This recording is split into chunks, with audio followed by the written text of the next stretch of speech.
जब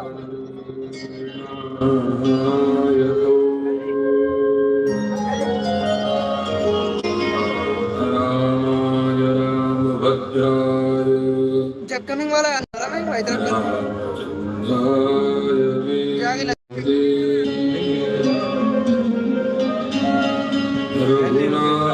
छोड़ दे या तो भाई चेक कर भैया देंगे या भाई ने लाइट दे जब लाइट बेटा बस वही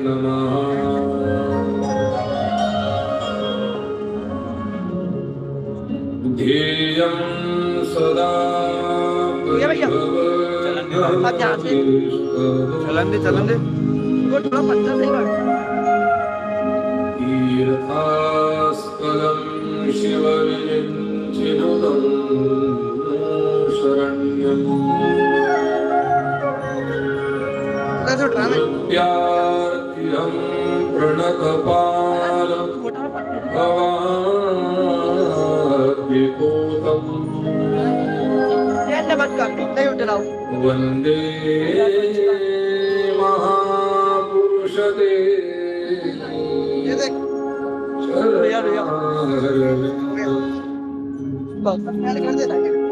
अब नहीं लेगा वो विभूषित ठीक है बैठो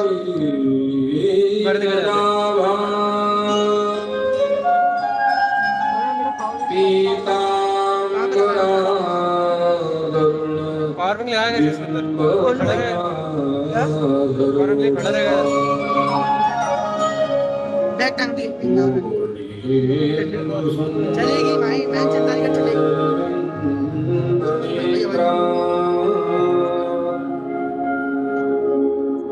कृष्णा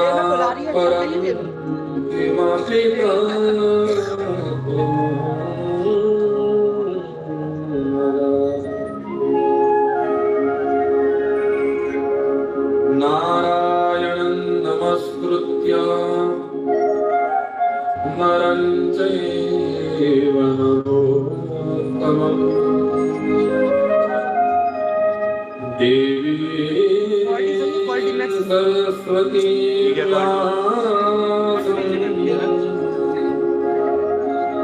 ततो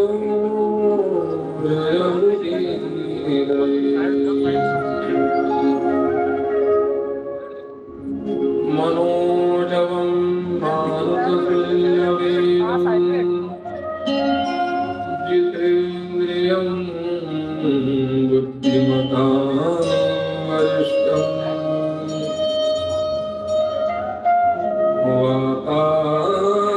वातात्मयो वानरयूथमुख्यं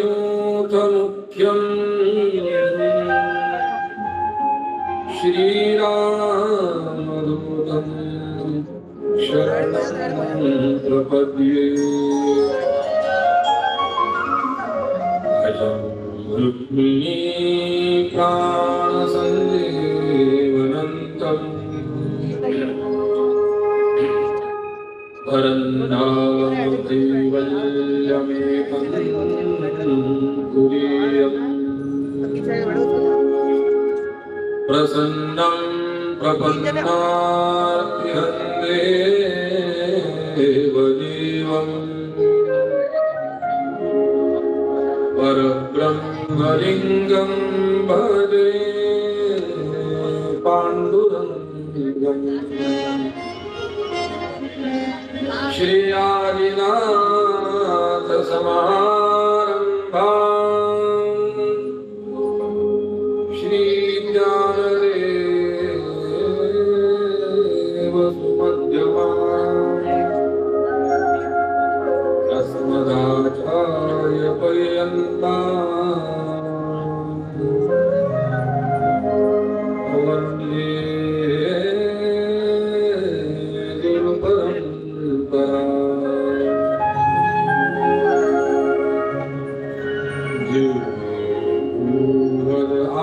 आदिनाथनमिता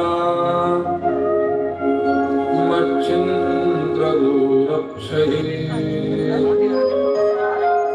गहिनी निवृत्तिज्ञानराजहितता सत्यामला सत्यहि गई राजश्री गुप्तनाथहि तथा सही का आगे उद्बोधहाति सजी श्रीमन् सद्गुरु शिवदीन सुता बातें कर सामने से वाचे स्मरानरहरि सीताराम जी महाराज की हनुमान जी महाराज की सब संतन की सब भक्तन की आपने इसका इक्वल चेंज किया है अभी बीच में नहीं जो पहले चल रहा था ना वो ठीक चल रहा था बीच में जो शिक्षु बचने के बाद में चेंज हुआ है नहीं पावर के साथ हमारा 90 का है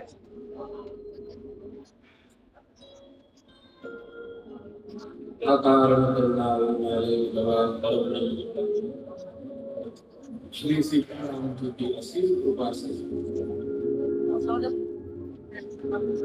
भक्ति के मूर्तिमंत स्वरूप श्री हनुमान जी महाराज की परम कृपा परम मंगल में सन्निधि में श्री हनुमान जी महाराज के दिव्य दरबार में शुरू पुण्य पावन पुरुषोत्तम मास के पर्व काल पर चल रही श्री भक्तमाल कथा का आज तृतीय दिवस परंपरा और नियमों के अनुसार कथा श्रवण के पूर्व चित्त और मन शुद्धि के लिए प्रसन्न अंतःकरण से भगवान का नाम संकीर्तन हाथों से ताली बजाकर मुख से भगवान का नाम लेकर सभी सज्जन प्रेम से भजन करिए। जय सिया राम जय जय सिया राम जय सिया राम जय जय सिया राम जय सिया राम जय जय सिया राम जय सिया राम जय सिया राम जय सिया राम जय जय सिया राम जय सिया राम जय जय सिया राम जय सिया राम जय सिया राम जय सिया राम जय सिया राम जय सिया राम जय जय सिया राम जय सिया राम जय जय जय सिया राम जय सिया राम जय सिया राम जय सिया राम जय सिया राम जय जय सिया राम जय सिया राम जय सिया राम जय सिया राम जय जय सिया राम जय सिया राम जय सिया राम जय सिया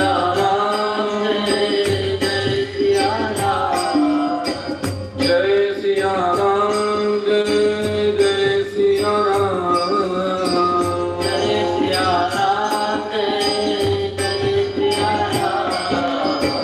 जय सिया राम जय सिया राम जय सिया राम जय सिया राम जय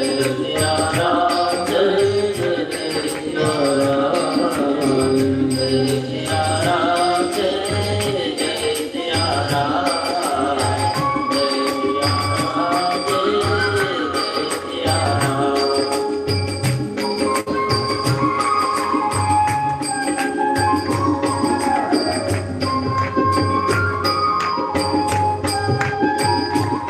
राम जय सिया राम जय जय सिया राम सिया राम जय सिया राम जय सिया राम जय जय सिया राम जय सिया राम जय सिया राम जय सिया राम जय जय सिया राम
सिया राम, जय जय सिया राम।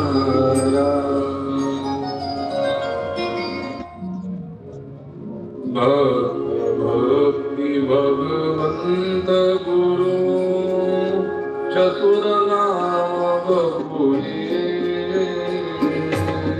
भक्ति भगवंत गुरु चतुर नाम बपुए, इनके पद वंदन किए नासत विघ्नानि, इनके पद वंदन किए नासत विघ्नानि, मंगल आदि विचारि रहे भक्ति और मंगलादि विचारि रहे भक्ति और हरिजन पूजस गावते, हरिजन मंगल रूप, हरिजन पूजस गावते, हरिजन मंगल रूप, संतन निरनि प्रियो मति, श्रुति पुराण इतिहास, संतन निर्णय कियो मति, श्रुति पुराण इतिहास, बलिवे गोदोई सुगर, कई हरि कई हरिनाम, बलिवे गोदोई सुगर, कई हरि राम। श्री गुरुदेव आज्ञा दई, भक्तन को जस गाओ, श्री गुरु गुरुदेव आज्ञा दई, भक्तन को जस गाओ, भवसागर के तरन को नाहि न और उपाय, भवसागर के तरन को नाहि न और उपाय, रामाय रामभद्राय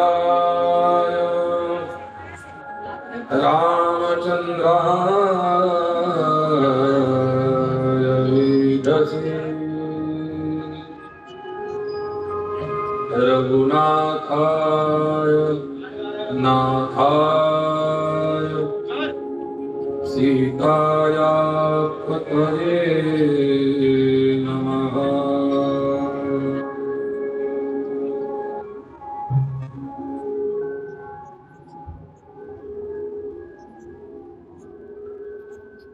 अखिल गुणनिधान षड्गुण ऐश्वर्य संपन्न भगवान पंढरीनाथ परमात्मा भक्त वत्सल करुणाकर अकारण करुणावरुणालय मर्यादा पुरुषोत्तम, एक ही बार कुछ ठीक कर लीजिए। हाँ,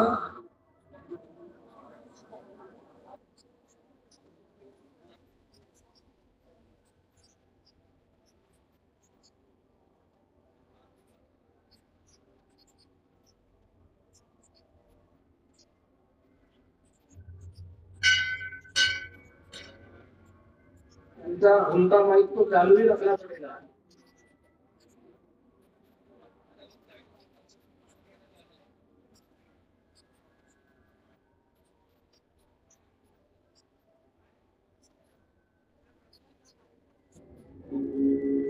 अखिल गुण निधान षड्गुण ऐश्वर्य संपन्न भगवान पंढरीनाथ परमात्मा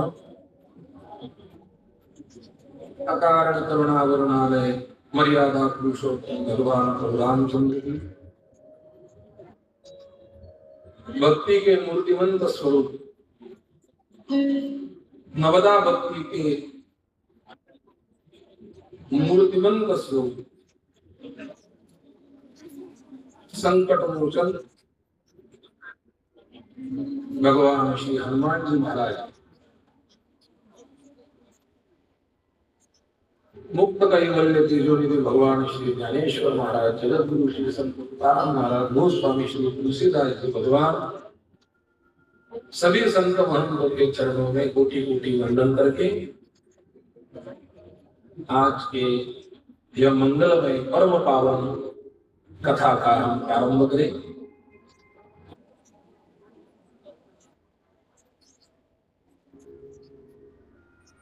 पुण्य पावन पुरुषोत्तम मास के पर्व काल पर चल रही श्री भक्तमाल जी की कथा भगवान को संतुष्ट करने वाली है और समस्त जगत के उद्धार के कारण करने वाली है। पूरे जगत का उद्धार एकमात्र कोई ऐसा साधन हो जिससे सुनते ही हो जाए, वह भक्त चैतन्य है।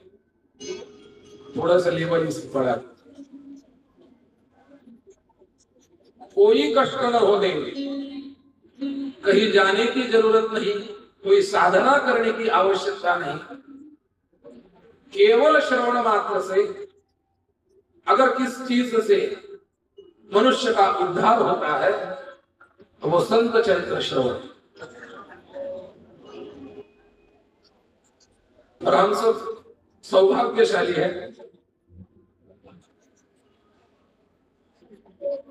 कि हमें यह कथा न केवल श्री हनुमान जी महाराज के पावन सन्निधि में सुनने का अवसर प्राप्त हो रहा है,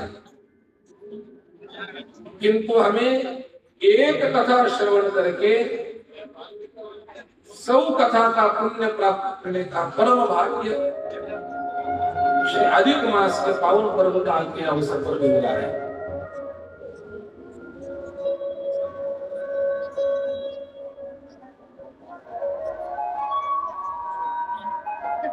अधिक मास का महात्म्य हमने पहले दिन और दूसरे यानी कल के दिन देखा था। यह मास को साक्षात भगवान श्री पुरुषोत्तम जी ने वरदान देकर कहा है कि जो भी इस मास में कोई भी पुण्य कर्म करेगा, दान धर्म करेगा, यजन याजन अध्ययन अध्ययन नामस्मरण नाम संकीर्तन करेगा, उसे उस कार्य का जो पुण्य प्राप्त होता है उससे 100 गुना ज्यादा पुण्य प्राप्त होगा। यह मास केवल इसलिए है कि सभी मनुष्य मात्र को इस मास में भगवान का गुणानुवाद करने का सौभाग्य प्राप्त हो, भगवान की माला जपने का सौभाग्य प्राप्त हो, भगवान की साधु संतों की सेवा करने का सौभाग्य प्राप्त हो। इसलिए इस मास में बाकी सब कार्य वर्जित किए गए हैं।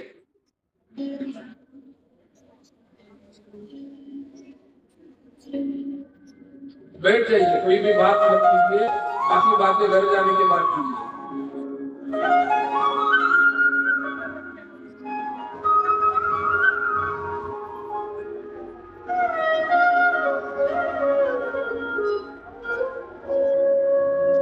एक काम करने पर 100 कार्यों का पुण्य प्राप्त हो, यह महात्म्य इस मास को प्राप्त हुआ है। इस मास की एक वैशिष्ट्यता भी है, हर 3 साल अधिक मास आता तो है, लेकिन ज्येष्ठ मास को लेकर अधिक मास 12 साल बाद आता है, जो कि इस साल आ गया है। श्रावण मास को लेकर अधिक मास 12 साल के बाद आता है। मार्गशीर्ष, पौष और माघ, फाल्गुन, मार्गशीर्ष, पौष और फाल्गुन महीने में अधिक मास कभी भी आता नहीं है। ये अधिक मास का कुछ वैशिष्ट्य है। 18 साल जब अधिक मास आषाढ़ महीने में आता है तो उस मास में कोकिला व्रत नाम का एक व्रत रहता है, वो करने के शास्त्रों की आज्ञा है। आज के जो ज्येष्ठ मास में अधिक मास आया है, यह अवसर 12 साल बाद हम सब लोगों को प्राप्त हुआ है। यानी अगला ज्येष्ठ मास का अधिक मास ये 12 साल बाद आ जाएगा। 2026 के 12 साल बाद यानी 2038 में अधिक मास आएगा। पता नहीं कि उस अधिक मास में हम में से कितने आदमी, कितनी माता भगिनी, कितने पिता पुरुष रहेंगे या नहीं रहेंगे। तो 12 साल बाद ये पर्वणी आई है। तो इस पर्वणी का अवसर, इस अवसर का लाभ लेने का हम सबका आद्य कर्तव्य होना चाहिए। सरकार कोई भी योजना बनाती है तो बड़ा सा बड़ा आदमी क्यों ना हो, योजना के लाभ के लिए खुद को गरीब भी बतलाता है। खुद के पास अगर गाड़ी भी हो तो गाड़ी नहीं है ऐसा बताता है। किस लिए? योजना प्राप्त करने के लिए। श्री हनुमान जी ने, श्री राम जी ने, गोस्वामी तुलसीदास जी की कृपा से 12 साल बाद यह योजना ज्येष्ठ मास के हम सबको प्राप्त हुई है। तो हम सब ने भी इस मास के लिए, योजना के लिए खुद को गरीब बताना है, खुद को संकट में बताना है, खुद को पामर बताना है और भगवान के चरणों में गिरे पड़ना है। क्योंकि हमने पहले दिन देखा है कि जो भगवान के सामने गिरता है भगवान उसे उठा लेते हैं, और जो आदमी के सामने खड़ा होता है आदमी उसे गिराने के लिए पर्याप्त करता है, प्रयत्न करता है। मनुष्य का यह स्वभाव है। मानस शास्त्र ऐसा कहता है कि आदमी का स्वभाव खुद के दुख से दुखी नहीं है, आदमी का स्वभाव दूसरे के सुख से दुखी है। ध्यान से सुनिए। इस विषय का विचार महात्मा विदुर जी की नीति में और विदुर जी की कथा में भी आने वाला है। तो उसे थोड़ी देर बाद आपके सामने इस विचार को प्रकट करूंगा। 12 साल बाद आने वाले इस ज्येष्ठ मास के, अधिक मास के पुण्य पावन पर्व काल पर श्री हनुमंत सेवा समिति द्वारा बहुत ही मंगलमय, प्रसन्नमय वातावरण में सभी रामदूतों के अथक प्रयासों से यह कथा का आयोजन हो रहा है। राम कार्य अगर घटना हो या राम कार्य का, राम राज्य आना हो, उसे सबसे महत्वपूर्ण भूमिका जो होती है वो रामदूतों की होती है। इसलिए हनुमान जी ने सभी विशेषण हनुमान जी को लगाया। आज तो हनुमान जी का वार है, मंगलवार, और आज के दिन अगर हनुमान जी का एक बार भी नाम हमारे मुख में आया तो हनुमान जी साक्षात प्रकट हो जाते हैं और हमें प्रसन्न हो जाते हैं। बोलो भक्तवत्सल हनुमान जी महाराज की। यह साधन, यह अपॉर्चुनिटी केवल हमारे हिंदू धर्म में ही प्राप्त हो गई है कि भैया पूरे साल में नहीं, अधिक मास में तो भजन कीजिए भैया, अधिक मास में नहीं, किमान मंगलवार को तो भजन कीजिए। पूरे मंगलवार नहीं, मंगलवार को सुबह सुबह तो भगवान के दर्शन कीजिए। सुबह उठना नहीं संभव होता है, मंगलवार दिन में जब शक्य हो, जब समय मिले तब जाके एक बार भगवान के चरणों में जाकर अपना प्रणिपात कीजिए, तो भगवान साक्षात आपको दर्शन देंगे, आप पर प्रसन्न होंगे। 12 साल बाद आने वाली यह स्थिति हमें आज की घड़ी में प्राप्त हुई है। इस घड़ी का, इस अवसर का लाभ लेना और इस अवसर के माध्यम से श्री भगवान की कृपा दृष्टि हम पर बनाए रखना, यह हम सबका आद्य कर्तव्य है। क्योंकि कर्तव्य में भी कुछ ऐसे कर्तव्य होते हैं जो आद्य कर्तव्य होते हैं, जो पर्याप्त कर्तव्य होते हैं, जो अवान्तर कर्तव्य होते हैं और जो मुख्य कर्तव्य होते हैं। तो आद्य कर्तव्य है कि मनुष्य जन्म अगर प्राप्त हुआ है, उस मनुष्य जन्म का जो सार्थक है, राम रूपी अंतरात्मा दर्शने दोषना सती। राम रूपी जो अंतरात्मा है, वह अंतरात्मा की प्राप्ति, वह अंतरात्मा का साक्षात्कार कर लेना, यह मनुष्य जन्म का आद्य कर्तव्य है। बड़े सौभाग्यशाली हैं हम। बाकी सब देशों में अगर जन्म मिलता तो धन का प्राप्ति तो कहीं भी हो जाती है, चाहे अमेरिका में जन्म हो, चाहे दूसरे देश में जन्म हो। केवल पड़ोसियों को धन की प्राप्ति होती नहीं है, वहां जन्म मिलना भी नहीं चाहिए। बाकी कौन से भी देश में अगर आप जन्म लो तो आपको धन की प्राप्ति तो होती है। शिक्षा तो कौन से भी देश में जाकर मिलेगी, लेकिन संस्कार, संस्कृति और प्रेम केवल भारत में मिलता है। इसलिए हम सब भाग्यशाली है कि हमारा जन्म भारत में हुआ है। जो रघुवंश राज्य, जहां राम राज्य निकला था, जहां छत्रपति शिवाजी महाराज का स्वराज्य निकला था, जहां महाराणा प्रताप जी का शौर्य प्रकट हुआ है, उस भारत देश में अगर हमारा जन्म हो तो हमसे सौभाग्यशाली इस दुनिया में और कोई भी नहीं हो सकता।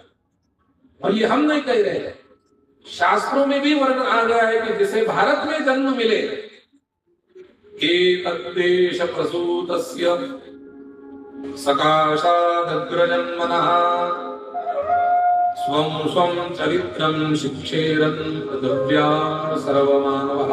एतद्देश प्रसूतस्य, एतत् माने यह देश में, प्रसूतस्य माने जो जन्म लेता है, सकाशात् अग्रजन्मनः पृथिव्याम सर्वमानवः, वो ऐसी शिक्षा प्राप्त कर लेता है, ऐसा आचरण कर लेता है कि उस शिक्षा से, उस आचरण से ऐसा कार्य करता है, वो पृथिव्याम सर्वमानवः, संपूर्ण पृथ्वी को अपना आदर्श बना ले सकता है। संपूर्ण पृथ्वी उसके आदर्श पर चल सकती है। संपूर्ण पृथ्वी का गुरुत्व भारत में जन्मे हुए किसी भी बालक को प्राप्त होता है। इसका उत्तम उदाहरण है स्वामी विवेकानंद जी। युग प्रवर्तक स्वामी विवेकानंद जी ने कोई अध्यात्म घर में जन्म नहीं लिया था। उनका घर तो, उनके पिताजी वकीली करने वाले थे, सुबह से शाम तक कोर्ट में रहने वाले थे। लेकिन महात्मा श्री रामकृष्ण परमहंस जी की कृपा हुई और शिकागो के धर्म परिषद में स्वामी जी ने जो हिंदू धर्म की सनातन संस्कृति की गूंज गुंजाई, आज तक अमेरिका हो या ऑस्ट्रेलिया हो या रशिया हो या जापान हो या चीन हो, स्वामी विवेकानंद जी की शिकागो की धर्म परिषद की महती संपूर्ण जगत में प्रसिद्ध है, प्रचलित है। ये भारत की शक्ति है कि भारत एक ऐसा आदमी यह अवतार प्रकट कर लेता है कि जो भारत की गरिमा पूरे जगत में ऊंचा करता है। अभी भी लोगों की भावना है कि कुछ ऐसे आदमी है, कुछ ऐसे व्यक्तित्व है, कुछ ऐसे साधु महात्मा है कि जिनका भारत में अवतार होने के कारण, जिनका भारत में जन्म होने के कारण भारत का नाम संपूर्ण विश्व में विश्व गुरु के माध्यम से लोग देख रहे हैं। ये भारत की सौभाग्यता है। हमारे यहाँ जब बच्चा जन्म लेता है तो बच्चा केवल बच्चा नहीं होता है, हम उसे भगवान का रूप मानते हैं। हमारे यहाँ जब एक आधी बच्ची, छोटी बच्ची कोई आंगन में खेल रही है तो हम केवल उसे कन्या के रूप में नहीं देखते, हम उसे माता सीता के रूप में देखते हैं, हम उसे माता लक्ष्मी के रूप में देखते हैं। चंदन है इस देश की माटी, तपोभूमि हर ग्राम है। चंदन है इस देश की माटी, तपोभूमि हर ग्राम है। हर बालादेवी की प्रतिमा बच्चा बच्चा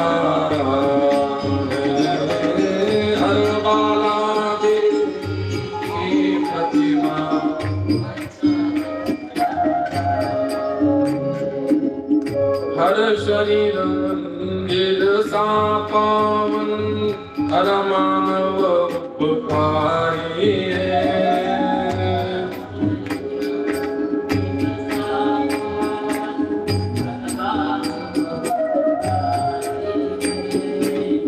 जहाँ सिंह बन गए खिलौने, गाय जहाँ माँ प्यारी है। आपको आ रही है उसकी आवाज?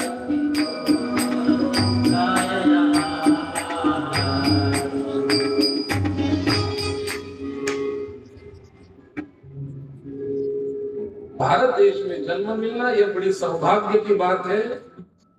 हमारी भारतीय संस्कृति है, यह मिट्टी न केवल मिट्टी है, तो यह चंदन है। इसके बालक न केवल बालक है, तो वो राम जी के स्वरूप है। यहाँ की कन्या न केवल कन्या है, तो हर बाला देवी की प्रतिमा, बच्चा बच्चा राम है। हमारी संस्कृति ये कहती है, अनजाने में भी किसी को अगर पैर लगा तो उसको नमस्कार करना चाहिए, प्रणाम करना चाहिए, उसकी क्षमा याचना करनी चाहिए। फिर अनायास से भी हमारे तरफ से कोई पाप हुआ तो उसकी तुरंत क्षमा याचना करनी चाहिए। कथा में भी जो श्रोते बैठे हैं, किसी का पैर बाजू वाले को लगा, तुरंत हम उसे नमस्कार कर लेते हैं, प्रणाम कर लेते हैं, क्षमा याचना कर लेते हैं। हमारी संस्कृति, यह संस्कृति में जन्म मिलना यह बड़े गौरवशाली और बड़े भाग्य की बात है। गोस्वामी तुलसीदास जी के काल में ही नारायण दास नाम के एक बच्चे का जन्म हुआ। चरित्र तो हमने कल के सत्र में देखा है। 5 वर्ष की आयु में माता जी ने जंगल में छोड़ दिया।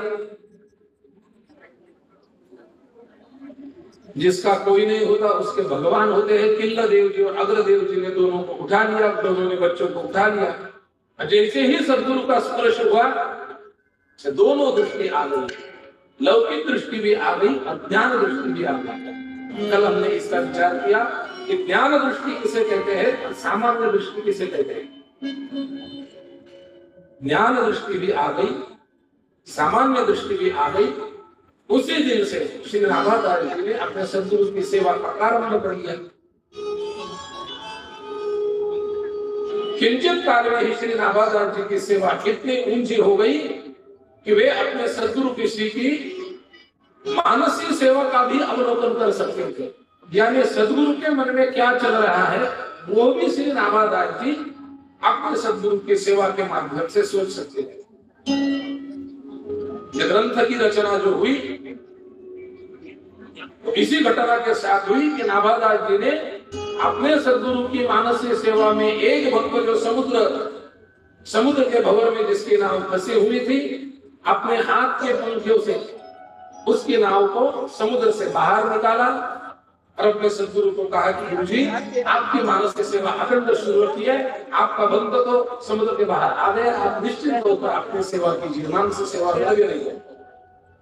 श्री अग्रदेव जी ने श्री नाभादास जी को प्रसन्न होकर संतों के गुणगान गाने का, संतों का चरित्र प्रेम, संतों के चरित्र का वर्णन करने को आज्ञा दी और उसके पश्चात श्री नाभादास जी ने यह भक्तमाल ग्रंथ का निर्माण किया। भक्तमाल ग्रंथ के प्रारंभ में भी श्री नाभादास जी कहते हैं कि भक्त भक्ति भगवंत गुरु चतुर नाम बपु एक, यानी भक्त, भक्ति और भगवान और गुरु, ये 4 नाम अलग अलग है किंतु इनका स्वरूप एक ही है। इसके पश्चात श्री नाभादास जी ने 24 अवतार की कथा कही।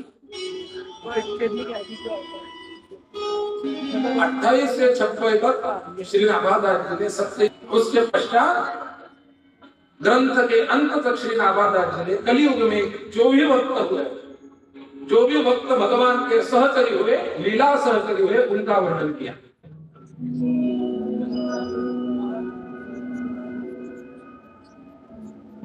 यही श्रृंखला में पहले श्री हनुमान जी का चरित्र श्रवण करने का सौभाग्य हमें कल प्राप्त हुआ। हनुमान जी का चरित्र तो ऐसा है, एक शब्द में कहा जाए तो श्री राम की जो महिमा है वही श्री हनुमान जी की महिमा है। एक शब्द में पूरा चरित्र आता है। और यही चरित्र अगर 7 दिन कहना हो तो एक ही चरित्र 7 दिन कह सकते हैं, एक ही चरित्र 5 दिन भी कह सकते हैं। ये चरित्र की महिमा है। क्योंकि संतों का वर्णन क्या हमारे मुख से हमने कितनी बार भी करने की पूरी कोशिश की, तब भी यह कोशिश असफल होती है। क्योंकि संतों के सामर्थ्य का वर्णन, संतों के भक्ति का वर्णन, संतों के चरित्र का वर्णन हमारे सामान्य मुख से होता नहीं।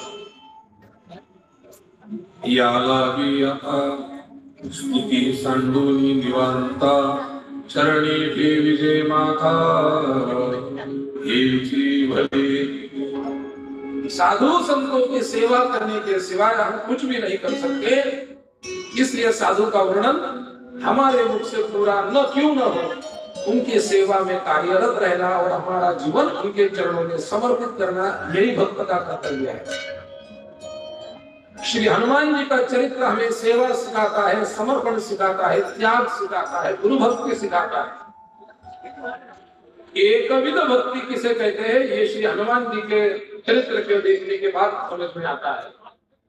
एकविध भक्ति, जो एकविध भक्ति की जरूरत हम सब में भी नितांत आवश्यक है, वह एकविध भक्ति श्री हनुमान जी हमें सिखाते हैं। एकविध भक्ति माने क्या? हमारी भक्ति कैसे होती है? हम सोमवार आ गया तो सोमवार आने के बाद हम पहले ही शांत सदाशिव के दर्शन कर जाते हैं। सानंदमानंदवनी वसंतम आनंदकंदम हतपापवंदम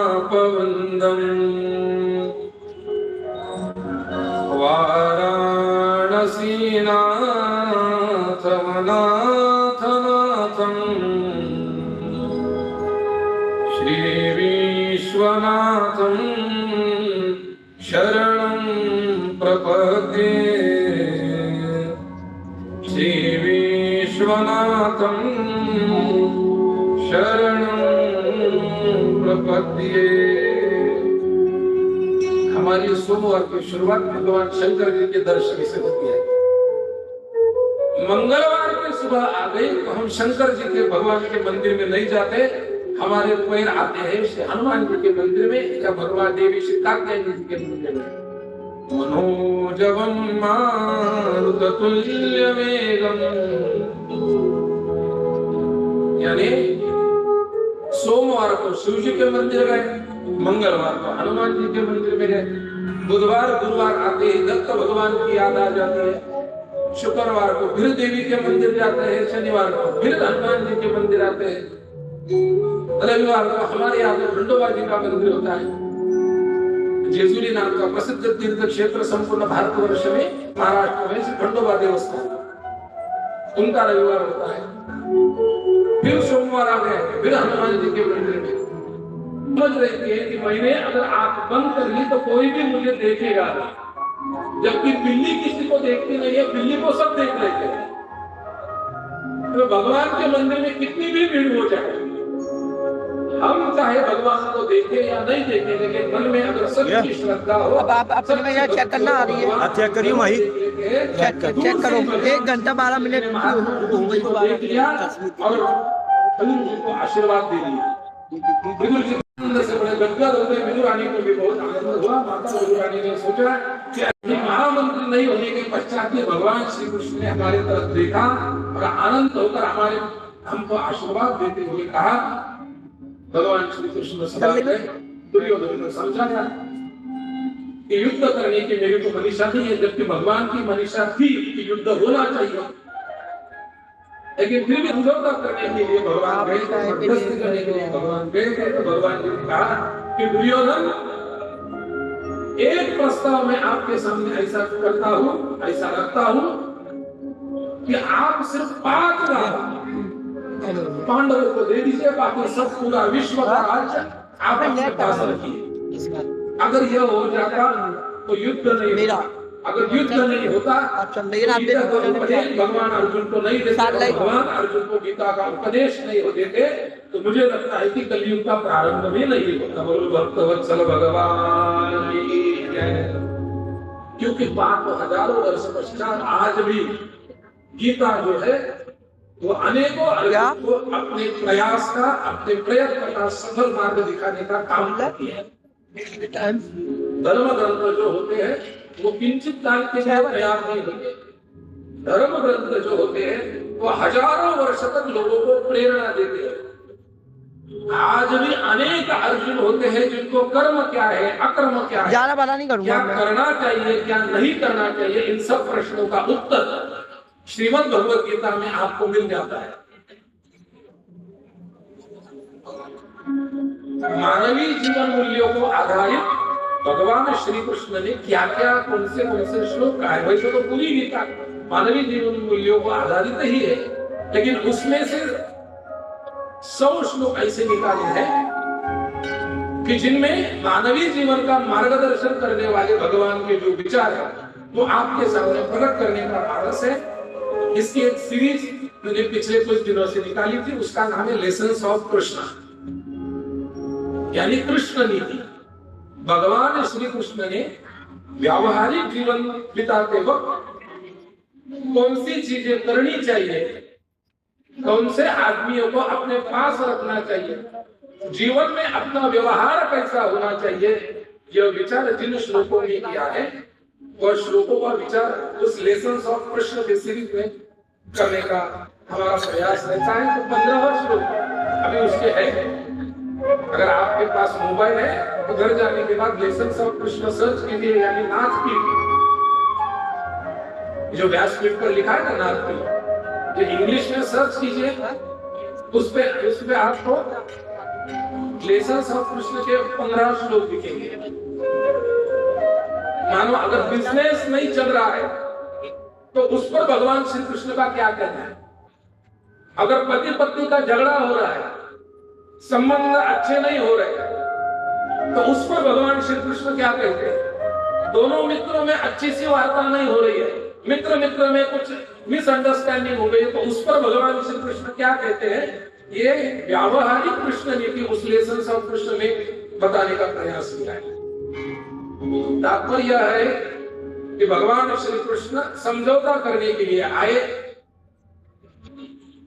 तो दुर्योधन ने कहा कि भगवान आप तो पांडवों का पक्ष लेने के लिए यहाँ आए, आप तो मध्यस्थी करने के लिए यहाँ आए ही नहीं है, आप तो पांडवों का पक्ष लेके आए। सुई के नोक के बराबर भी कुछ भी जमीन पांडवों को नहीं दी जाएगी। कितनी सुई रहती है, धागा और सुई मालूम है, तो वो सुई रहती है बारीक, इतनी बारीक नहीं रहती है, सुई रहती है बहुत बारीक रहती है, और उसका नोक कितना बारीक होगा, उतनी भी जमीन पांडवों को नहीं दी जाएगी बिना युद्ध के। ध्यान से सुनिए,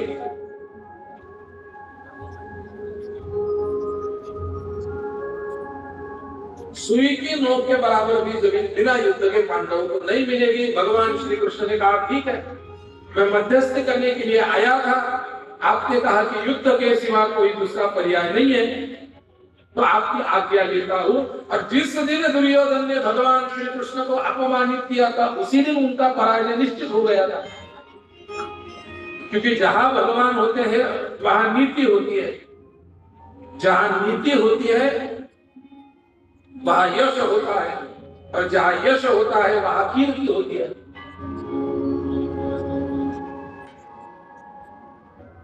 भगवान की नीति, भगवान की कीर्ति, भगवान का यश गुणानुवाद करना है तो नामस्मरण के सिवाय दूसरा कोई पर्याय नहीं है। और जब कथा के बीच में ऐसा कुछ कार्य चल रहा हो तो भी नामस्मरण के सिवाय दूसरा कुछ पर्याय नहीं होता है, क्योंकि श्रोता का सब व्यवधान वहां पर चला जाता है। तो प्रसन्न अंतःकरण से एक बार सब भगवान का गुणानुवाद कीजिए। श्री कृष्ण गोविंद हरे मुरारी, हे नाथ नारायण वासुदेव।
दुर्योधन ने भगवान श्री कृष्ण का अपमान किया और जो मध्यस्थी करने के लिए भगवान आए थे वो मध्यस्थी को ठुकरा दिया और जो विचार भगवान श्री कृष्ण प्रकट करने वाले थे वो विचारों को भी श्री दुर्योधन ने बर्खास्त कर दिया, अपमानित कर दिया, ठुकरा दिया।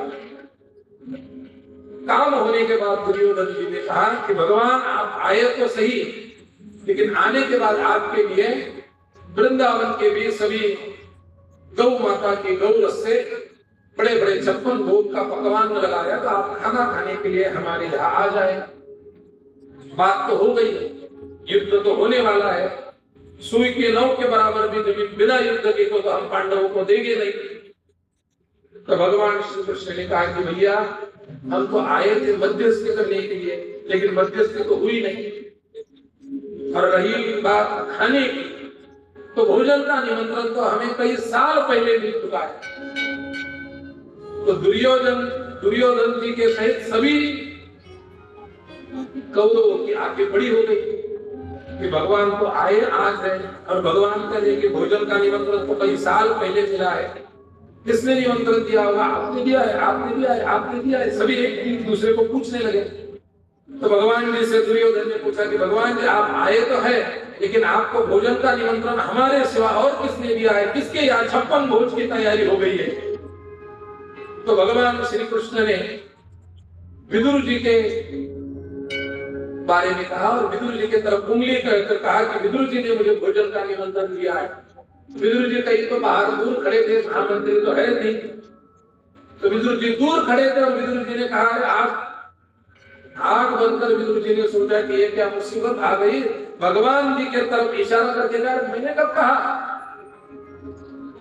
तो भगवान जी ने भी इशारों से कहा कि ठीक है, मैं एडजस्ट कर लूंगा, मैं आपके ही यहाँ आने वाला हूँ, आप अभी घर जाइए और भोजन की तैयारी कीजिए। तो सभी लोगों को बहुत आश्चर्य हुआ कि विदुर जी तो महामंत्री नहीं है, विदुर जी के पास तो कोई वीवीआईपी ऐसी कोई पोजीशन भी नहीं है।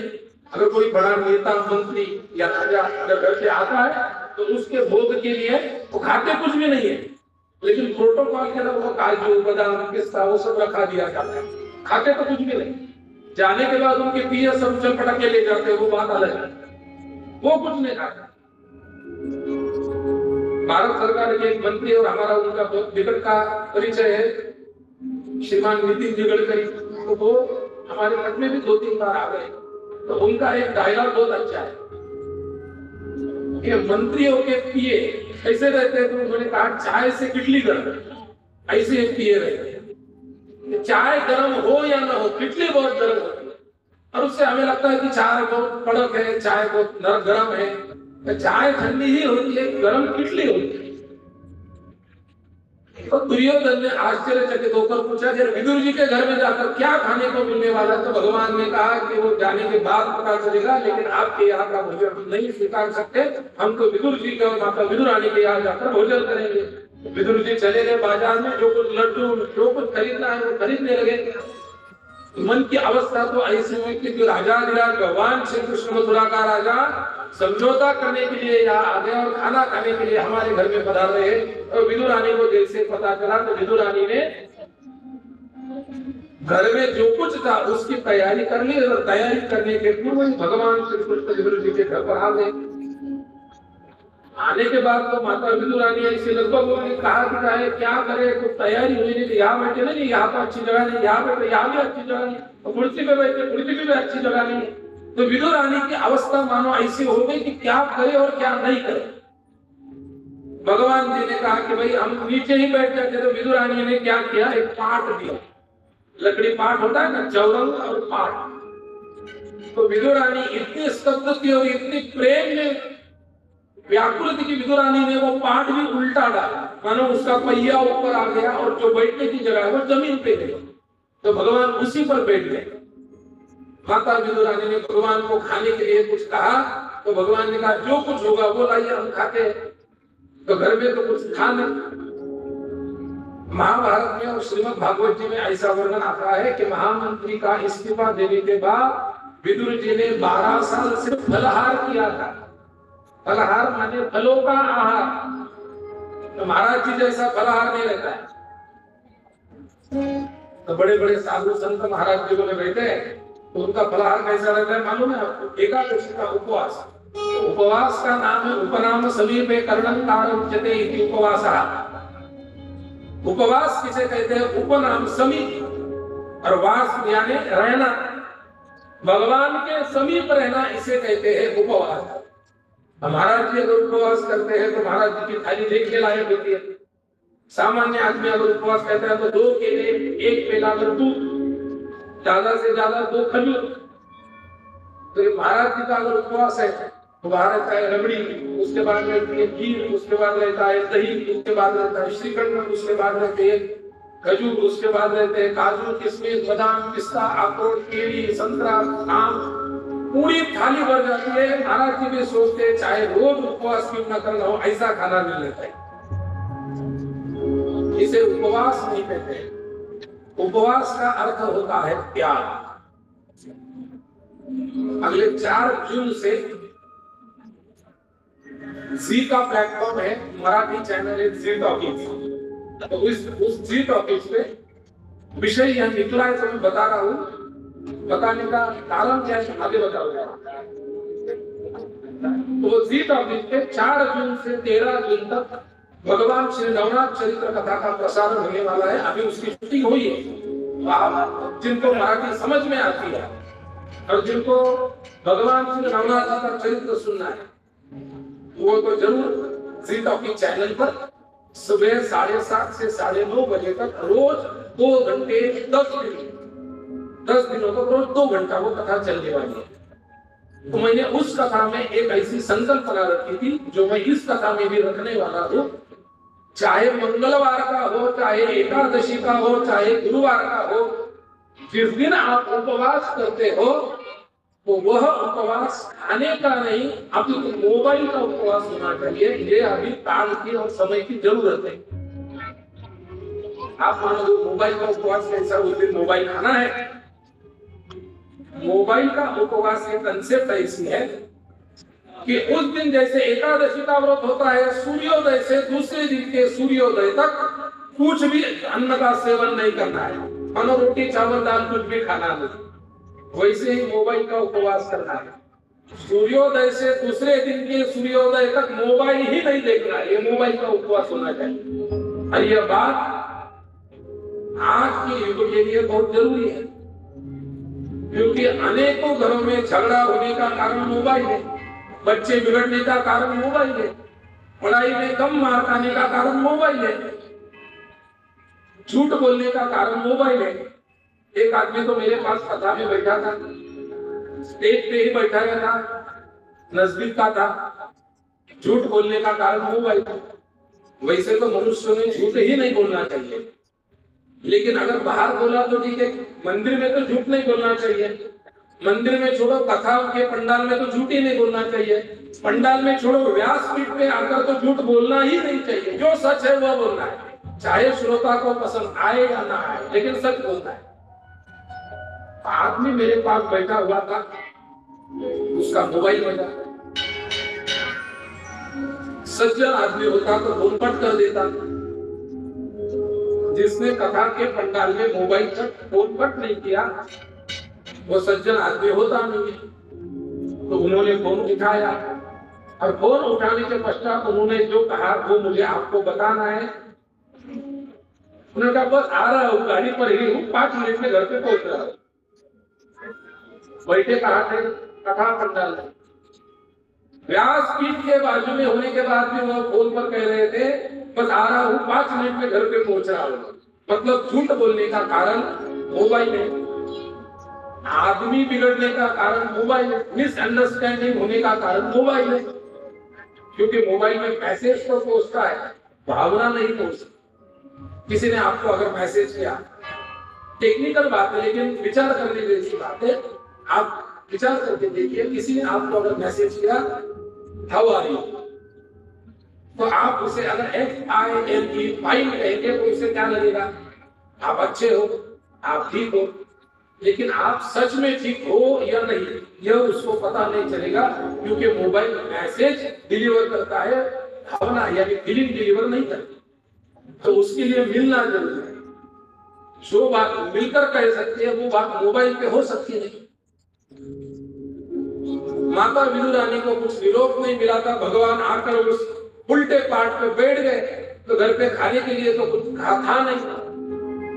महात्मा विदुर 12 सालों से फलाहार कर रहे थे, इसलिए कुछ फल घर में रखे थे, चाहे केली हो कुछ हो, 2-3 फल घर पे रखे थे। माता विदुरानी इतनी प्रेम में व्याकुल हो गई, इतनी व्याकुल हो गई कि उन्होंने केले लाए, लेकिन छिलके निकालने के बाद केला फेंकी और छिलका भगवान को दी दिया। फिर केला ने छिलका निकालने के बाद केला फेंक दिया, फिर छिलका भगवान को दे दिया। भगवान ने 1-2 नहीं मारा, पूरे 2 दर्जन केले के छिलके खाए। कितने? 2 दर्जन केले के छिलके खाए। केले फेंक दी, छिलका नहीं दिया, केले फेंक दी, छिलका नहीं दिया। तो विदुर जी दौड़ते दौड़ते घर पर आकर माता विदुरानी को कहा कि भगवान श्री कृष्ण अभी कुछ समय में भी यहाँ आने वाले हैं, तैयारी कर लीजिए।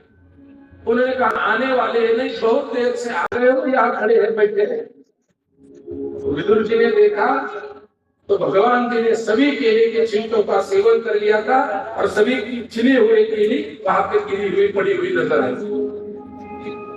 तो माता विदुरानी के आंख से आंसू आने लगे और माता विदुरानी ने कहा कि भगवान आपने केले के छिलके खाए? तो भगवान का उत्तर है, माता जी मैंने केले के छिलके खाए। माता जी ने कहा आपने खाए तो आपको पता होगा ना। तो भगवान श्री कृष्ण ने कहा कि माता जी आपने इतने प्यार से केले के छिलके खिलाए कि मुझे पता ही नहीं चला कि वो केली थी या केले के छिलके थे। कौन कहते हैं भगवान खाते नहीं, मां शबरी के जैसे हम खिलाते नहीं। हमारे हाथों से तो बच्चा भी खाना नहीं खाता, उसे मोबाइल पे गाना लगा के बाहर रख देना करता है, पर अभी तो खा, तो गाना लगाया तो बच्चा खाना खाता है। भगवान को वो तो बहुत दूर की बात है। माता विदुरानी ने इतने प्यार से भगवान को केले खिलाए तो भगवान ने केले तो फेंक दिए, लेकिन छिलके भी खा लिए। विदुर जी की भक्ति देखकर भगवान प्रसन्न हो गए। मराठी में उसे कन्या कहते हैं, बाजरी का भात। आप क्या कहते हैं? बाजरी होती है ना, बाजरा, आशा, आटा। नहीं, आटा तो बाजरी को पीस के हुए होता है।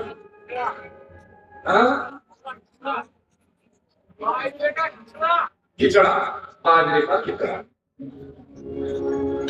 उसे मराठी में कन्या कहते हैं। तो विदुर जी के घर में तो खाने के लिए कुछ था नहीं, तो विदुर जी ने उस खिचड़े को भगवान को परोसा और भगवान ने उस खिचड़ों को खाया। बाजरे का खिचड़ा खाने के बाद भगवान ने कहा कि दुर्योधन के 56 भोग में वह स्वाद नहीं जो स्वाद इस खिचड़ा में। इससे एक बात सिद्ध होती है कि स्वाद भोग में नहीं होता है, स्वाद भावना में होता है। हम चाहे 56 भोग का नैवेद्य भोग भगवान को क्यों न चढ़ाए, लेकिन भावना अगर नहीं होगी तो भगवान को वो भोग पसंद नहीं आएगा। उसके पश्चात भगवान श्री वहां से चले गए। महात्मा विदुर जी भगवान का नामस्मरण करते यात्रा को चले गए। यात्रा होने के बाद महात्मा विदुर जी फिर तब आ गए जब पूरा महाभारत ही हुआ था और भगवान आपका अपना खुद का अवतार कार्य करने के बाद दिव्य गोलोक को जा चुके थे। महात्मा विदुर जी ने उद्धव जी से बात की, उद्धव जी से मिलना हुआ। अब तो बात ऐसी है कि चाहे विदुर जी हो, चाहे उद्धव जी हो, चाहे गोपी हो, यह चरित्र केवल एक दिन का नहीं है, यह चरित्र 1 साल नहीं, यह चरित्र एक पूरे जीवन पर भी चलाया तो यह चरित्र का वर्णन पूरा नहीं हो सकता। इतना बड़ा चरित्र है। उसकी भावना, उसकी लीला ऐसी दिव्य दिव्य लीलाएं भगवान ने गोपियों के साथ की थी कि उस लीला का वर्णन श्रीमद् भागवत जी में भी पूरा नहीं आ पाया। गोपियां कौन थी? केवल भगवान के सहचरणी गोपियां थी नहीं। गोप्यस्तु श्रुतयोर्ज्ञेयाः ऋषिजा गोपकन्यकाः देवकन्या राजेन्द्र नमोषाः कदाचन। गोप्यस्तु श्रुतयोर्ज्ञेयाः, एक एक गोपी मानो एक एक श्रुति है, वेदों का एक एक मंत्र है। मूर्तिमंत गोपियों में स्वरूप आ चुका था। ऋषिजा गोपकन्यकाः प्रत्येक ऋषि गोपियों की कन्या होकर, मानो छोटी गोपी होकर जन्म लेके आए थे। देव कन्याश्च राजेंद्र, गोपियों में, गोपालों में एक भी मनुष्य नहीं था। साक्षात गोपी, साक्षात सब गोपाल वेद ने शुरू किया और शास्त्रों के सब ऋषि थे। उनके साथ भगवान ने अनेकों लीला रची, अनेकों क्रिया किया, अनेकों खेल खेले। भगवान उद्धव जी का चरित्र तो ऐसा आता है कि भगवान उद्धव जी और भगवान श्री कृष्ण जी दोनों बड़े अच्छे मित्र थे। मित्र कैसा होना चाहिए, सखा कैसा होना चाहिए, तो सुदाम देव जी जैसा मित्र होना चाहिए, उद्धव जी जैसा मित्र होना चाहिए। कबीरदास जी ने बहुत अच्छी व्याख्या की है कि मित्र कैसा होना चाहिए। तो मित्र ऐसा कीजियो, मित्र ऐसा कीजियो जैसो पान सुरंग, आप पटत करावयो राखत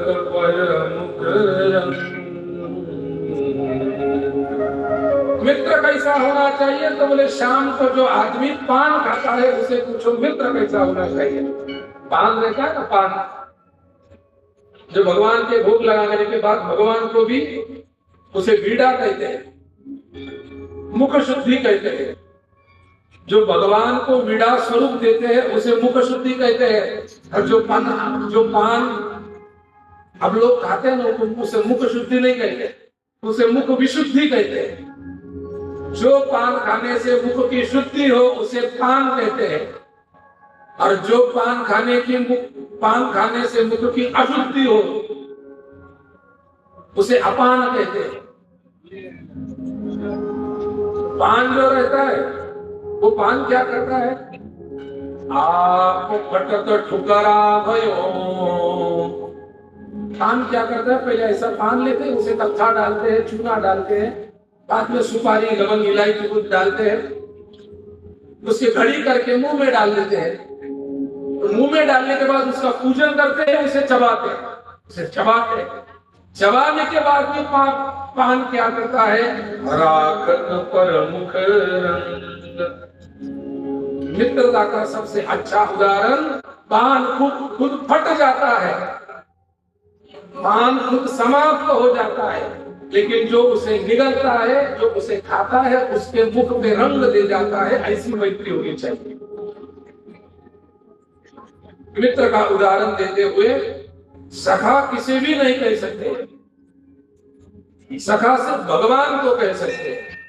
सखा माझा नारायण करी चिंता निवारण, करी चिंता निवारण, सखा माझा नारायण। सखा किसे कहते हैं? तो भगवान को सखा कहना चाहिए। जनाबाई ने भगवान को ही अपना सखा बनाया था, मीराबाई ने भगवान को ही अपना सखाया बनाया था। उद्धव जी में और भगवान श्री कृष्ण में कोई भी दुरापास्त नहीं रहती थी, कोई भी बात छुपी नहीं रहती। ऐसा कहते हैं कि हम जिसके साथ रहते हैं उसके गुण हमें लग जाते हैं। समानशीली व्यसनेषु सख्यम, जिसकी संगति हम करते हैं वैसी ही गति हमको प्राप्त होने लगती है। चिंतने चिंतने तत्त्वता। अगर हम किसी व्यक्ति को, किसी चीज को ज्यादा देर तक फॉलो करते हैं, उस व्यक्ति के गुण धीरे धीरे हमारे मन में आ जाते हैं और हमारा जीवन उस व्यक्ति के जीवन की तरह ही गति करने लगता है। उद्धव जी भगवान श्री कृष्ण के साथ इतने देर तक रहे। उद्धव जी ने भगवान श्री कृष्ण की इतनी भक्ति की कि कालांतर में भगवान श्री उद्धव, भगवत भक्त श्री उद्धव और भगवान श्री कृष्ण, इन दोनों के गुण भी सारे शरीर के हो गए इनका दिखना भी लगभग सरीखा हो। मानो उद्धव जी और भगवान श्री कृष्ण साथ चले तो ज्यादा पता नहीं चलता था कि उद्धव कौन है और भगवान श्री कृष्ण कौन, कितने सरीखे दिखते। एक बार उद्धव जी को अपने ज्ञान का बड़ा घमंड हुआ। देखो, ज्ञानी होना अच्छी बात है, लेकिन अहंकारी होना अच्छी बात है। ज्ञान होना यह अध्यात्म की सर्वश्रेष्ठ अवस्था है, लेकिन उस ज्ञान का अहंकार होना यह अध्यात्म की सबसे नीचतम अवस्था है।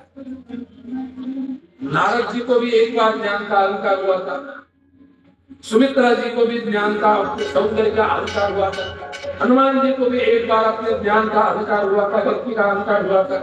और श्रीमद् भागवत जी में सब विचार है।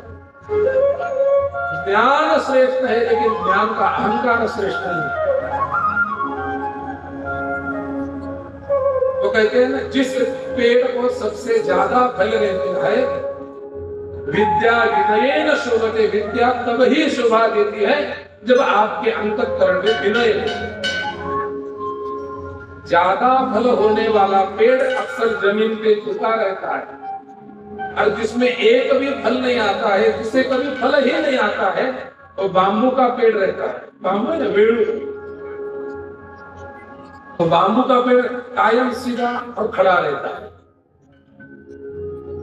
महाराज जी शास्त्र ऐसा कहता है, जो सदा झुकता रहता है वो बड़ा होता है, और जिसे झुकने की आदत ही नहीं हो, उससे छोटा कोई होता नहीं।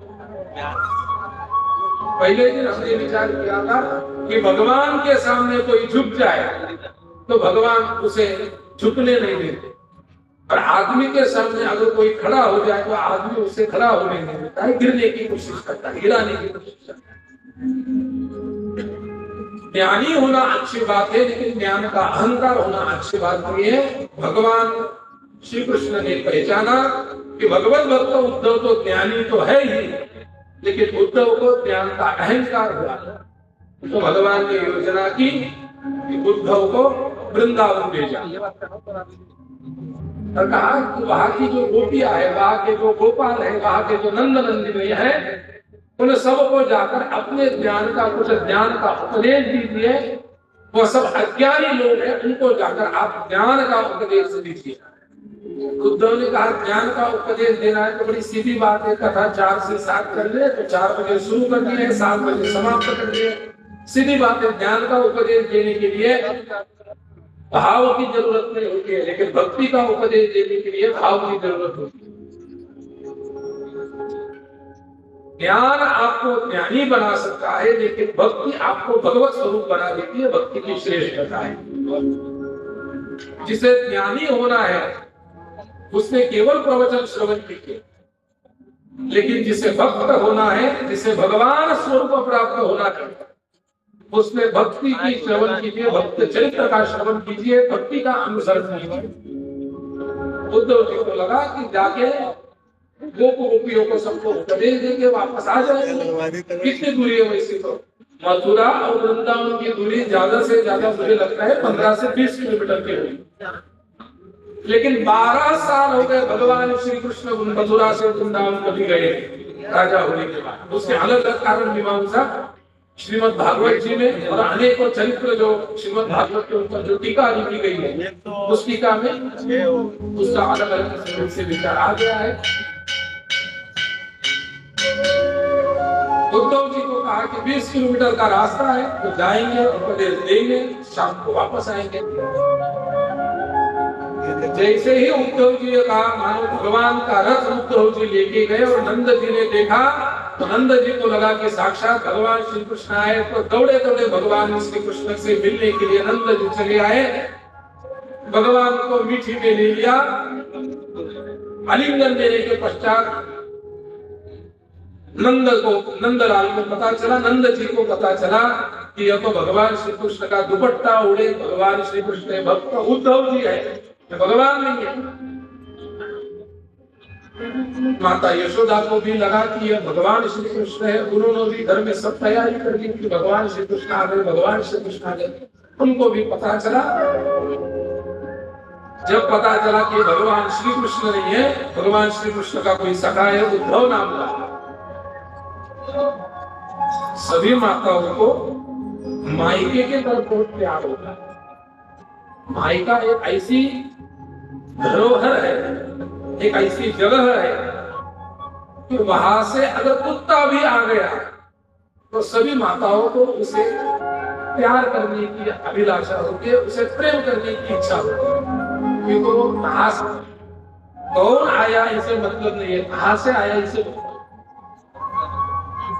कुत्ता क्यों ना हो लेकिन वो मायके का है तो उसे बड़े लाड प्यार से खाना खिलाती है, बड़े लाड प्यार से उसे पालती पोसती है। लोग कहते रहे सीधा साधा कुत्ता तो है, तो कहती है सिर्फ कुत्ता मत किए, मैं मायके का कुत्ता है।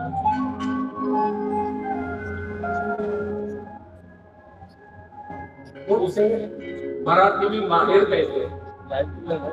और पंडित भीमसेन जोशी भारत रत्न हुए थे, उनका एक बहुत प्रसिद्ध अभंग है, माझे माहेर पंढरी आहे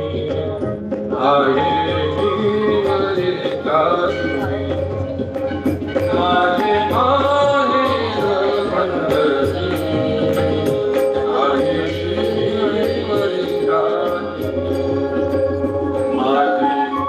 बहिन चंद्रभागा। उन्होंने क्या किया है कि भगवान श्री विठ्ठल को उन्हें ये बाद में बता देते, पंढरी जो है वो हमारा मायका है, चंद्रभागा जो है वो हमारी बहन है।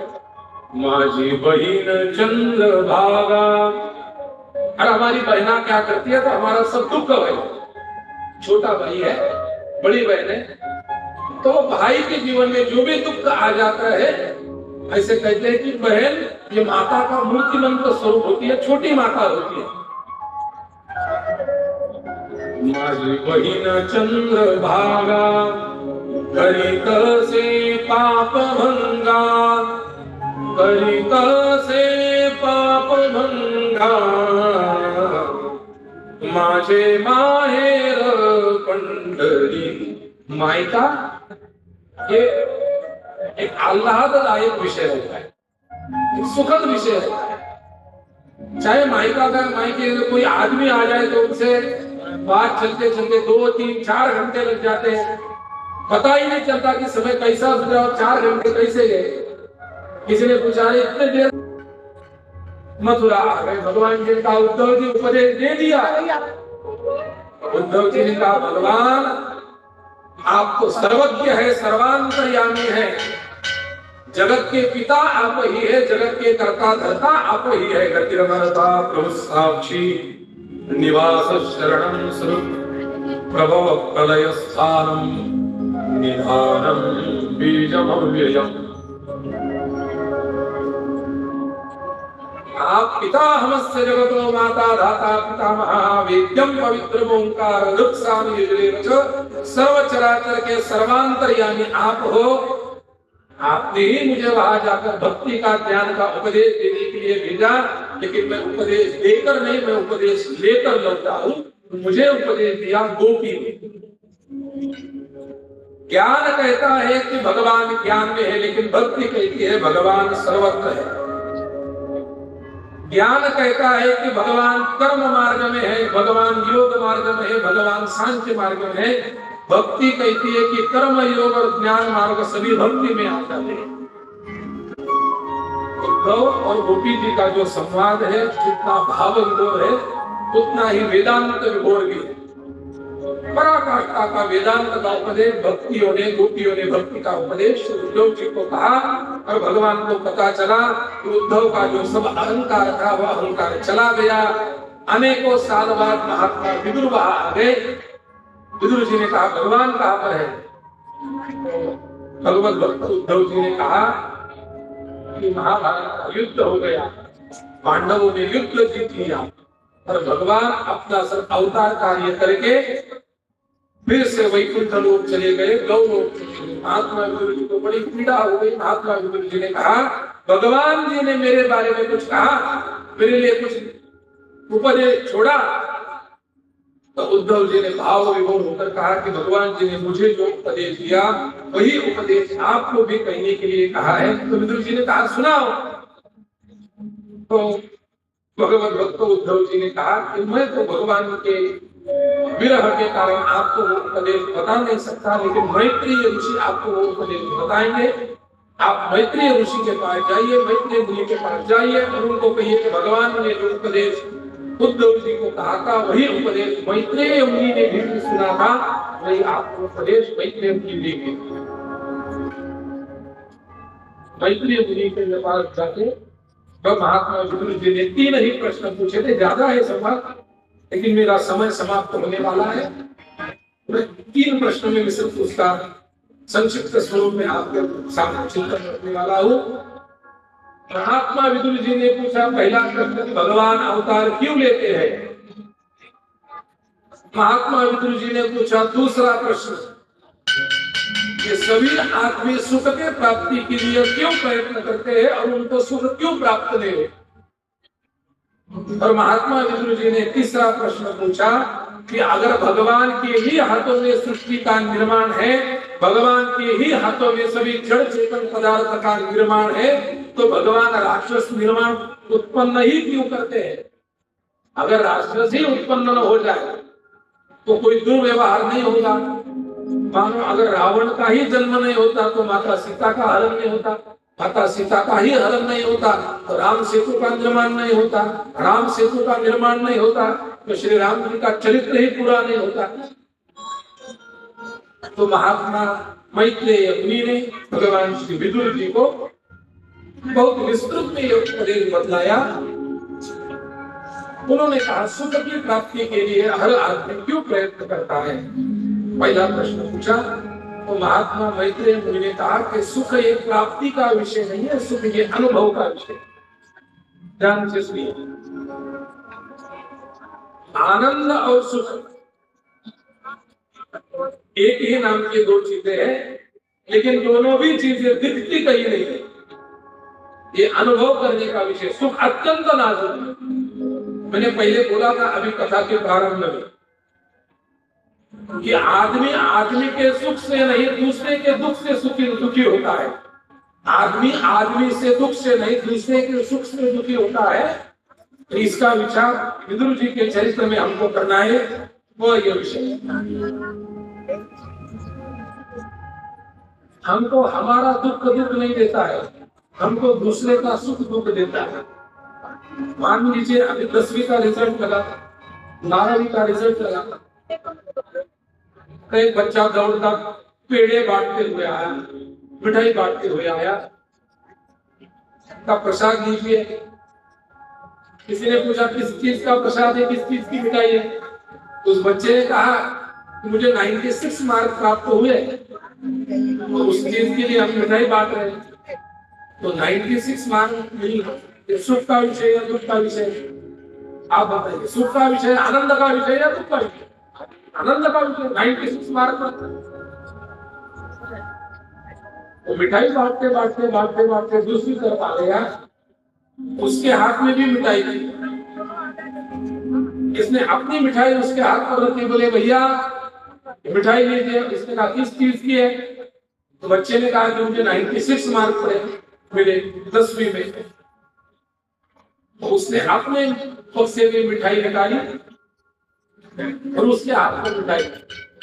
उसने कहा किस चीज की मिठाई है? तो उसने कहा मेरा भी रिजल्ट लग गया और मुझे 98 मार्क मिले। अब जिसे 96 मार्क मिले थे उसको आनंद होना चाहिए या दुख होना चाहिए?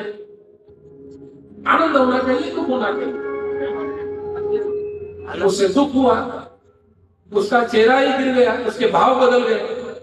तो घर जाके रोता हुआ बेटा, माता जी ने पूछा क्या हुआ? तो उसने कहा कि मेरा जो मित्र था, मैंने मिठाई देते वक्त उसे मिठाई दी और उसने मुझे मिठाई देते वक्त कहा कि उसे 98 मार्क मिले। तो माता जी ने पूछा भैया तुम्हें 96 मार्क मिले इसका तुम्हें आनंद नहीं है, उसे 98 मार्क मिले इसका तुम्हें दुख है। सुख जो होता है ना नाजुक होता है, बांटते सुख कब दुख में बदल जाता है हमको पता ही नहीं चलता। 96 मार्क मिलने वाला बच्चा सुख बांटते जा रहा था, जिसके पास 98 वाली मिठाई थी उसके पास गया तो इसका सुख सुख नहीं रहा, इसका सुख दुख में बदल गया। ये आदमी का सुख है। अरे हमने कहा भैया आपको 96 हुआ तो आपको दुख हुआ, उसको 98 मिला तो उसको आनंद हुआ। हमारी तो जनरेशन ऐसी थी कि वो 35 में भी मिठाई बांटती थी, पहली जनरेशन ही ऐसी थी।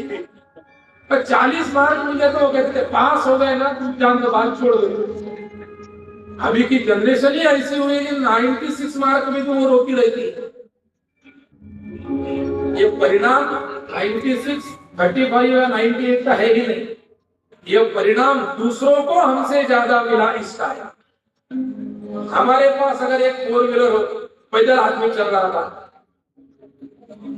उसने देखा एक साइकिल पर आदमी चल रहा है, उसने कहा क्या सुखी आदमी है, क्या हम तो धूप में पैदल चल रहे हैं, इसके पास साइकिल है। तो साइकिल वाला आदमी जा रहा था, उसने बाइक वाला आदमी को देख लिया। तो क्या सौभाग्यशाली आदमी बोले हम तो साइकिल पर पैदल पैदल मार के चला रहे हैं, सुखी आदमी इसके पास बाइक है, 10 मिनट में घर पे पहुंच जाता है। बाइक वाले आदमी ने 4 व्हीलर के आदमी के पास देखा, तो क्या सुखी आदमी है, तो इतने धूप में हमको तो धूप में तपते हुए प्रवास करना पड़ रहा है, तो सुखी आदमी है, एसी चल रहा है गाड़ी में, तो गाना वाना चल रहा है, तो सुखी आदमी है।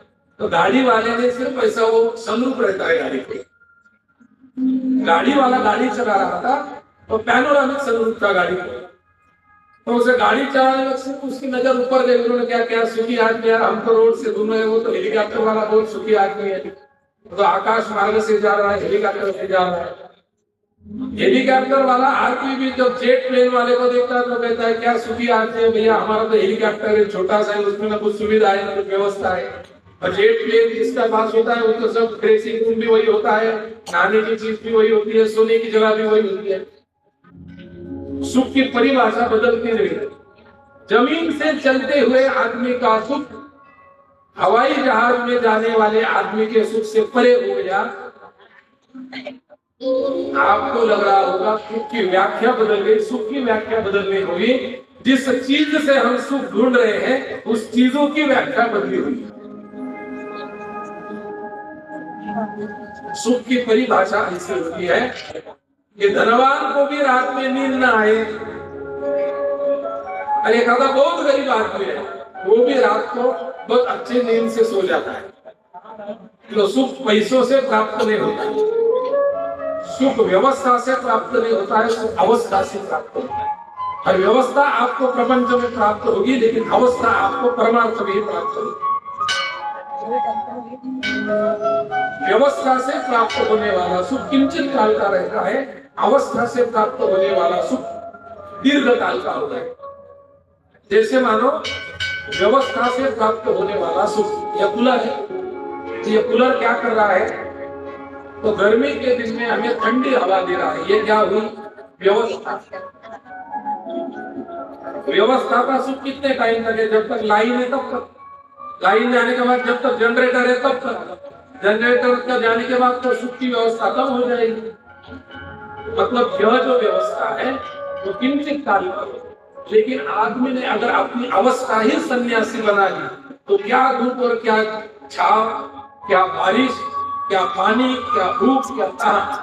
ज्ञानेश्वर महाराज जी की बहुत अच्छी गोवी है, शीतवे भावे पुष्प पांगुरावे वृष्टि जिया आसावे खरा।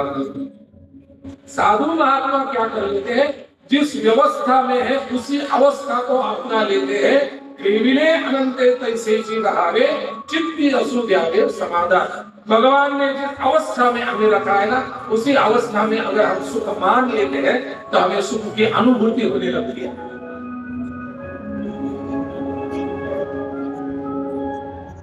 मुझे ज्ञानेश्वर महाराज जी का चरित्र का भी आज प्रारंभ करना था।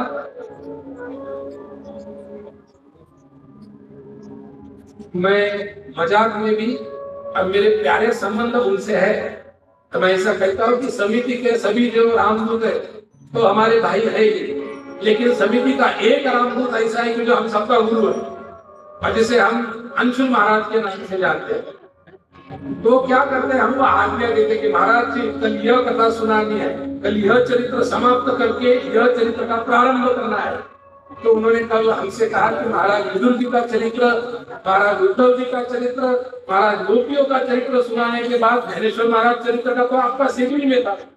और प्रोटोकॉल की डायरी हाथ में लेकर रखते हैं, महाराज जी यह मीटिंग होनी बाकी है, यह मीटिंग हो गई है, यह विषय लेना बाकी है। तो हमने कहा भैया हम तो घर से निकलते वक्त कुछ और सोच लेते हैं और यहाँ आने के बाद कुछ और बोल लेते हैं, और जो सोचता अलग है और बोलता अलग है वही व्यासपीठ की ताकत बोल देता है। जो सोचा हुआ बोलता है वो व्यासपीठ की ताकत नहीं रहती है, वो तो पढ़ा हुआ रटा हुआ रहता है।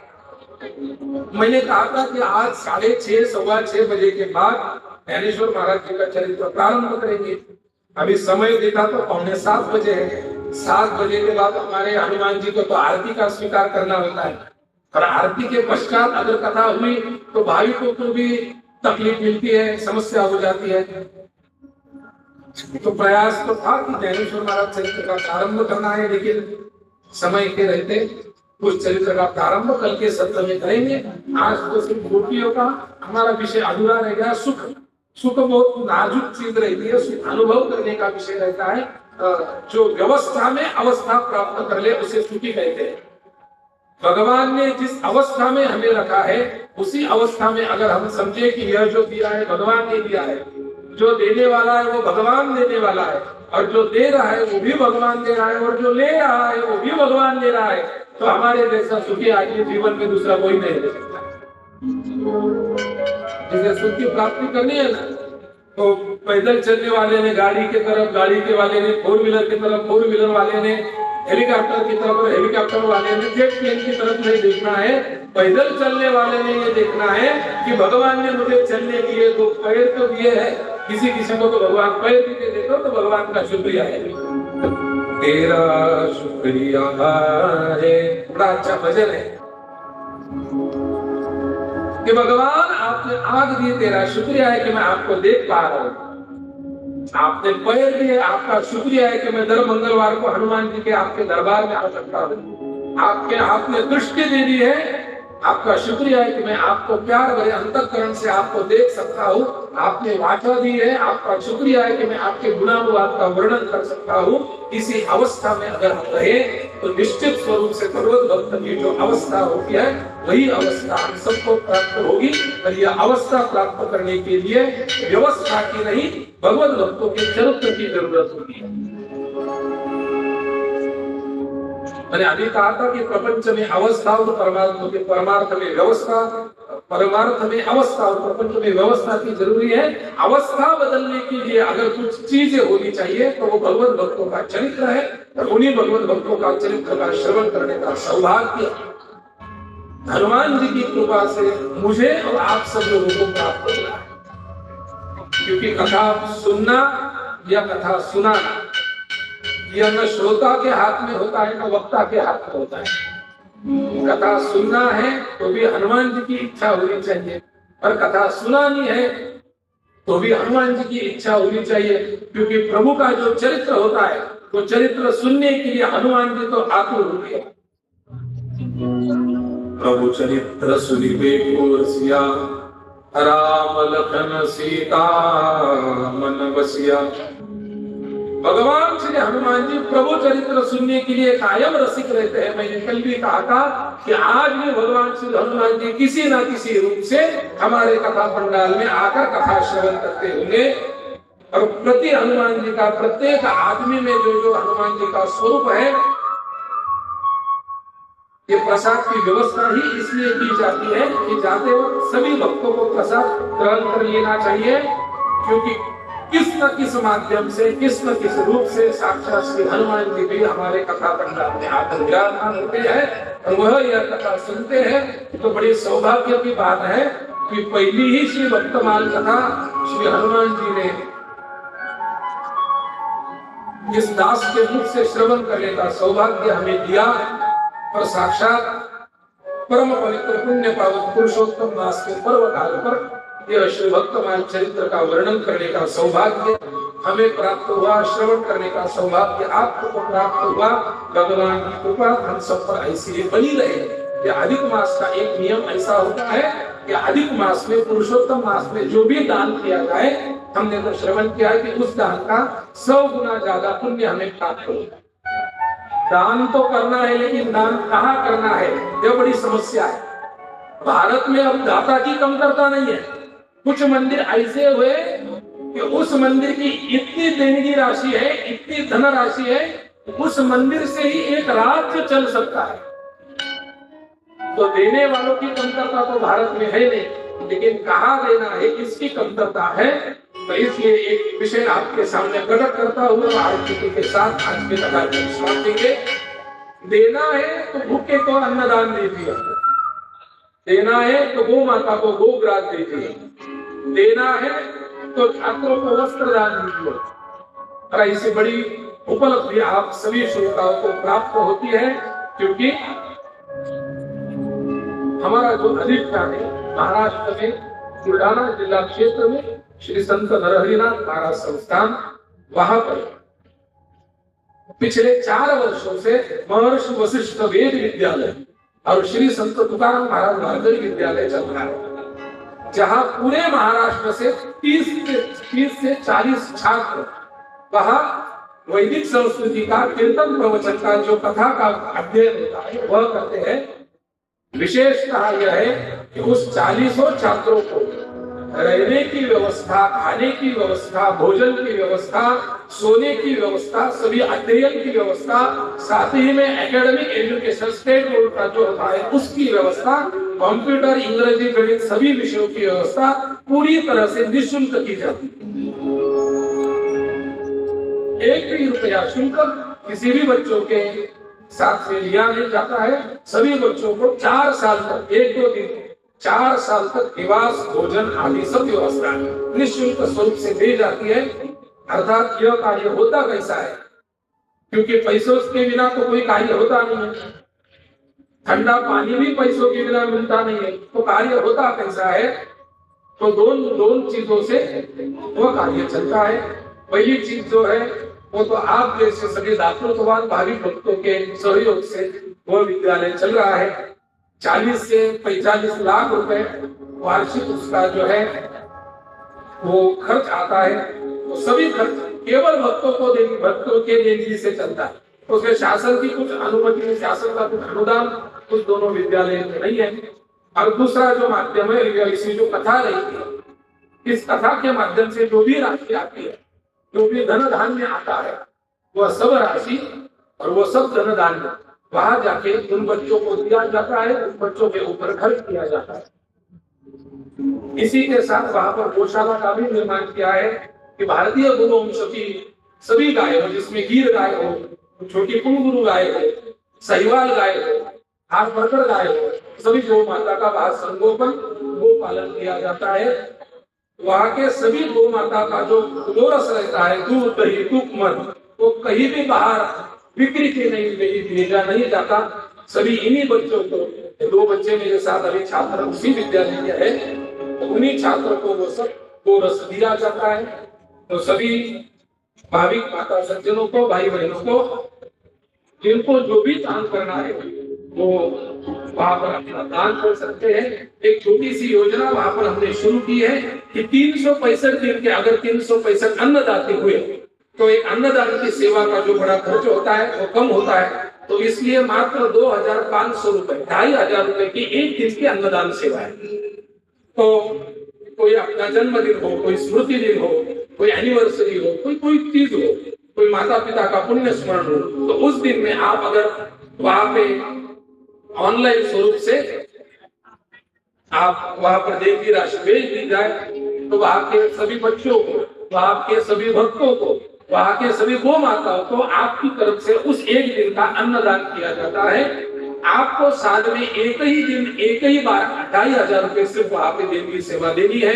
तो 3 से 65 दिन वहां पूरे होने का हमारा प्रयास है। अभी तक 290 दिन पूरे हो चुके हैं, 75 दिन लगभग बाकी है। तो निश्चित स्वरूप से अगर ग्वालियर वासियों ने मन पे ले लिया और ठान ली, तो 75 लोग मिलना कोई बड़ी बात नहीं है। तो जिस तरह से वार्षिक अन्नदान सेवा हो, चाहे एक बार में कोई राशि देना हो, चाहे गौ माता के लिए, गुड़ खाद्य के लिए, गोरस के लिए कोई देणगी देना हो, तो वहां संपर्क करें। कल भी कथा होगी, कल भी इसकी विस्तृत जानकारी दी जाएगी। अभी आरती होने के बाद कथा का विश्राम होगा। सभी कथा श्रोताओं के लिए प्रसादी की व्यवस्था की गई है। एक बार भगवान का नमस्कार करके आरती को शुरुआत की जाएगी। आरती के यजमान जो होंगे आगे प्रचार कीजिए। रघुनंदन राघव राम हरे सिया राम हरे सिया राम हरे जय राघव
Thank you.